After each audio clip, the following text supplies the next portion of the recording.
In a world where big tech reigns supreme, how can you, as an independent thinker or an entrepreneur, navigate the treacherous waters of online censorship? Let's unravel the surprising connections between the US 2020 election, COVID pandemic, and the Russia-Ukraine war, and reveal how you can safeguard your business from the grip of bias moderation. Buckle up, it's time to fight for your right for freedom of speech. Welcome back to Renegade News. I'm your host, Glenn Kowalski. Every week on this channel, we discuss how entrepreneurs and other freedom lovers just like you can build cancel culture-proof businesses, create a bigger impact in their business and in the world, and completely break free from the system. So what do the 2020 US presidential election, the COVID pandemic, and the Russian-Ukraine war have in common?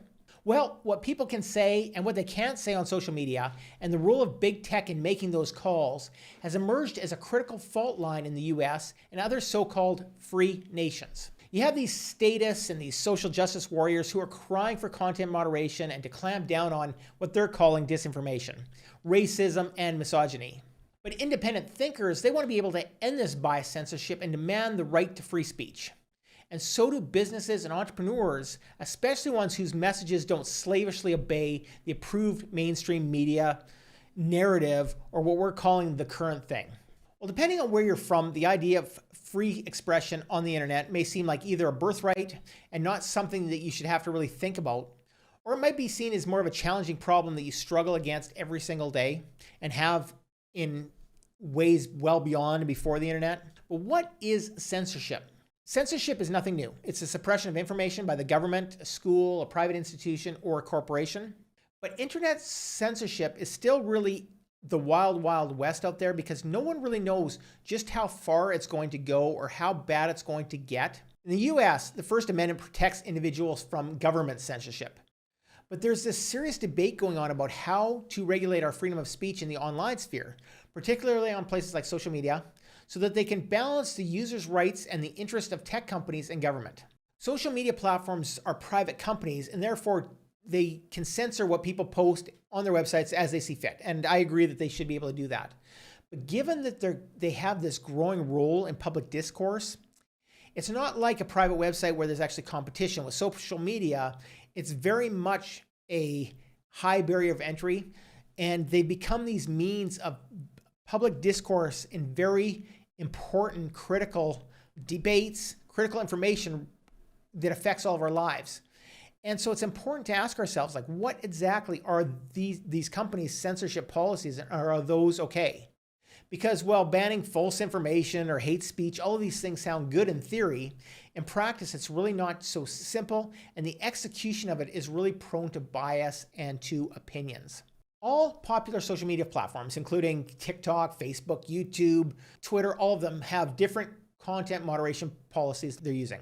And typically there is a human somewhere in the loop, but they first use these algorithms on the computer to process these super high amounts of data that are being continuously posted by the users. And then they can use that information to kind of flag content that potentially violates their guidelines. And we don't know what any of these algorithms actually are, but we can figure out. I mean, it's going to be based on keywords. It's going to be based on context, a number of different things. AI is rapidly becoming more and more of a part of that algorithms that's flagging that content. Well, what happens, generally speaking, is that flagged content is then sent to a human content moderator. Now, it's my opinion, what I've seen is that actually what happens is the computer algorithm will actually flag the content and block it, and then you can go to a human content, or maybe it'll automatically go to a human moderator after that to actually confirm that. Or if you appeal the decision of the computer algorithm, that's another way that it may get a human content moderator. And like, if you look at a company like Meta, who owns Facebook, they have about 50,000 of these content moderators who are working for them. And they're the ones who make the final decision about the content and whether or not it really needs to be removed and any consequences that comes with it.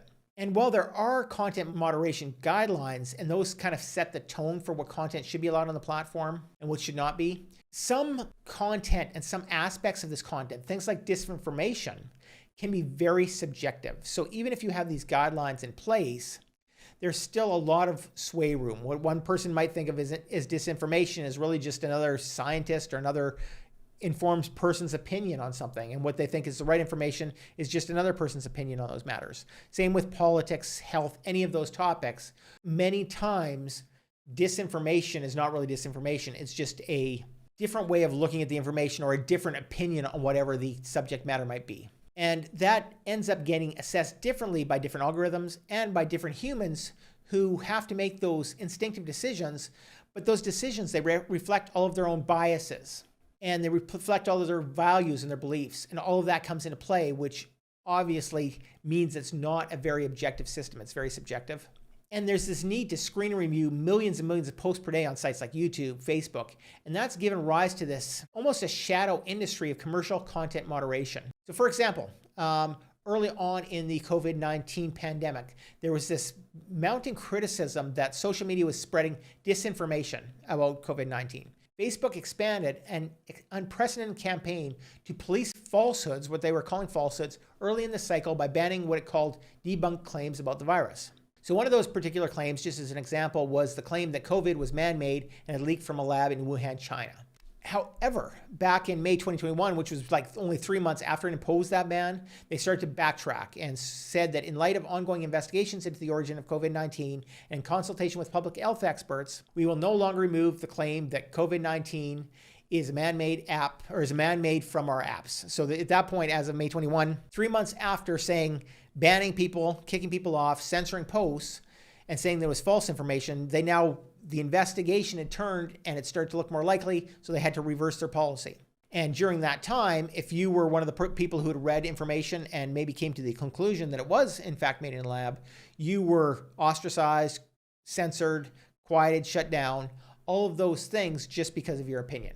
Before we dive into more details on the problems behind censorship and the 5 things that you can do right now to protect against it, I just wanted to let you know that we've created a free resource that's going to walk you through exactly how you can build a business that is completely censor and cancel proof while still allowing you to make a bigger impact with your message. So without silencing yourself, without giving up on what you want to say, making a big impact, but avoiding that hammer of cancel culture. You can download that by clicking on the link in the first pinned comment, and we'll send it right out to you. Anyway, there is this fact that some misinformation and hate speech are more equal than others, and that's one of the big problems with subjective thinking. So for example, back in 2022, Facebook allowed praise of the neo-Nazi Ukrainian paramilitary group as long as it fights Russia. And this was a contradiction in the social network's policy of banning support for dangerous individuals and organizations. Facebook also said that it made a change to allow Facebook users to obtain information about the force's military activity and ensure that news coverage of the conflict can continue to be shared on the platform. So that's why the reason that they said that they weren't following their own policies in that case. But it's really quite unclear why this change was necessary to allow that to happen. But it does speak to bigger problems in how Facebook's rules conflict with users' ability to freely share their information.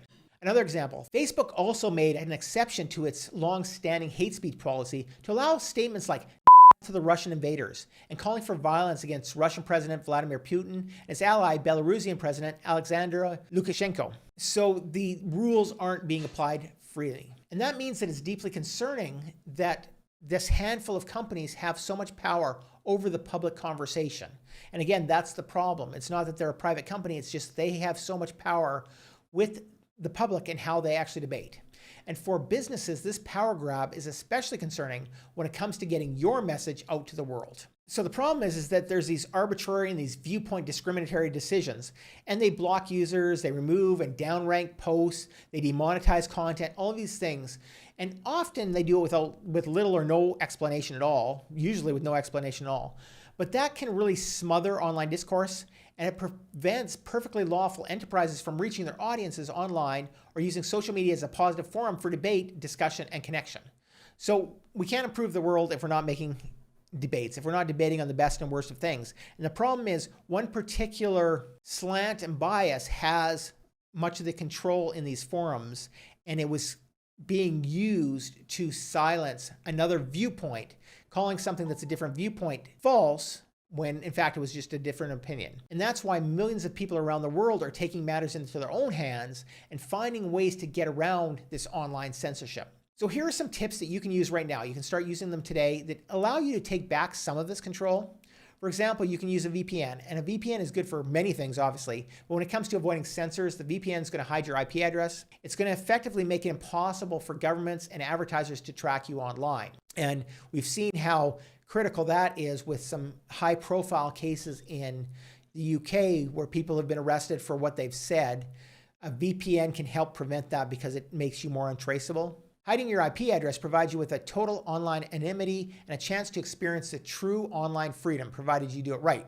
For example, using Romanian-based CyberGhost, which abides by a strict no logs policy and has no legal obligations under global intelligence agreements around the world. So that's one of the things we've talked about in other videos. I'll put a link to it in the comments below. We've talked about how VPNs from certain countries can still spy on you and take away that level of censorship resistance and level of privacy that VPNs were designed to give you. I won't go into any more of that here. You also want to clear your browser history, because even if you're using a VPN to hide your IP address, it's still really recommended to clear that so that there's no log of your internet activity. Your computer is logging it, everything that you are looking at, and if somebody gets a hold of your computer, they can look at that log. You also want to make sure that you're always using HTTPS, not HTTP, which means you're using encrypted websites. So you want to be vigilant about using those encrypted websites, both on the public networks and while you're at home. And you want to stay away from any website that starts with HTTP, because that means that there's no encryption on the site. And some VPNs are actually going to force you to do that, and they're going to force all of your traffic through an HTTPS when those pages are available. So that's another bonus of VPNs, of a good VPN. But you are still ultimately responsible. So just avoid HTTP, go to only HTTP websites. Also, you want to stay away from wireless hotspots in general, but especially the free wireless hotspots. You never want to conduct or send any sensitive data when you're on those public Wi-Fis, things like passwords, social media platforms, bank account numbers, for anything else that's considered sensitive information. Now, I know for digital nomads, which makes up a large part of our audience, this can be really difficult, but you just want to be very certain about what you're sharing when you are at that coffee shop or that truck stop. If you do have to go on a public Wi-Fi or on a public free Wi-Fi especially, just make sure that you're being extremely cautious with what you're sharing online and over the airwaves. You also want to think about using a different search engine besides Google. Google is spying on you all the time. The things that Google knows about you would probably terrify most people. There's things like DuckDuckGo, BitClove, Giburu, StartPage. Those are some great search engines that you can start with. And those search engines aren't tracking you. They're not storing your personal information. So they're not using your information and giving it away to other businesses to target you, those types of things. And of course, that keeps you private, keeps you also more secure, and helps give you control back for, well, it's not directly related to censorship. It does give you that control back online by doing that. Because the thing is, online censorship isn't going anywhere. And it's our mission here at Renegade News to help experts and business owners find innovative ways to get their message to the world and to increase their impact. So that's a good reason to subscribe to Renegade News right now. And you also want to, while you're here, check out the video that you see on the screen right now, because it's going to be our latest upload on censorship, freedom of speech issues. We also talk about cryptocurrency and strategies to get more impact within your business. I'm Glenn Kowalski from Renegade News, and I'll see you over there.